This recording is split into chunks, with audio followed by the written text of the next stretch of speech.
Parfois, on ferait mieux de créer une entreprise dans un domaine d'activité qu'on ne connaît pas, afin d'être plus enclin à la développer. Un jour, un ami producteur de films m'a appelé pour m'inviter à une visite privée des studios de The Industrial Light and Magic à San Francisco.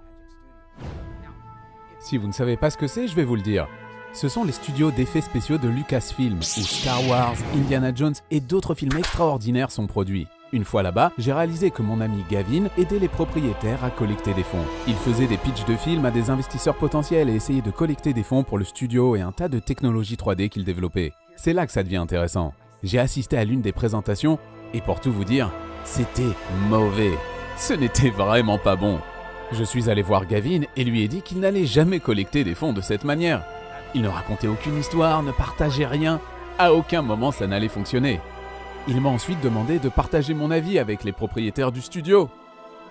Je lui ai dit que j'étais venu en visite et pas pour leur donner mon avis. Il insistait, me racontant qu'ils avaient vraiment besoin de l'entendre, que je devais leur parler car ils ne l'écouteraient pas. Mais pourquoi moi plus que lui? Je n'étais que de passage. Scène suivante, je suis dans une salle de réunion avec les propriétaires du studio. Et l'instant d'après, je suis propriétaire d'un studio de cinéma.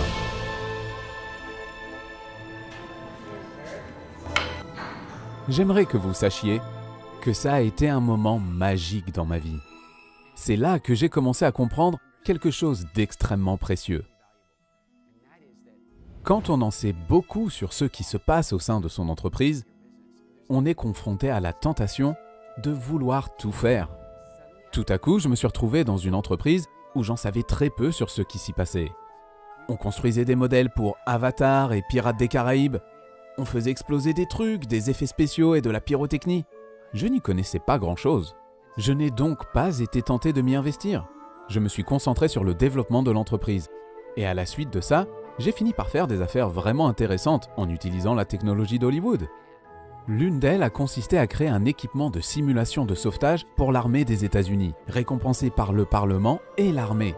Pourquoi ? Parce que je n'ai pas travaillé dans l'entreprise, mais sur l'entreprise. C'est l'un des principes les plus puissants concernant l'entrepreneuriat. On commet parfois l'erreur de créer une entreprise dans un domaine que nous maîtrisons déjà beaucoup. C'est une erreur, car on est tenté de se limiter à y travailler tout le temps. Parfois, on ferait mieux de créer une entreprise dans un domaine d'activité qu'on ne connaît pas, afin d'être plus enclin à la développer. Rejoignez-moi pour une masterclass puissante que j'ai mise au point avec Mindvalley, dans laquelle je partage avec vous davantage de caractéristiques sur l'entrepreneuriat. Dans cette optique, plus votre entreprise se développera, plus vous serez libre. Vous devez devenir plus libre financièrement et avoir plus de temps libre. Le moment est venu d'acquérir un puissant apprentissage sur l'entrepreneuriat et votre liberté personnelle.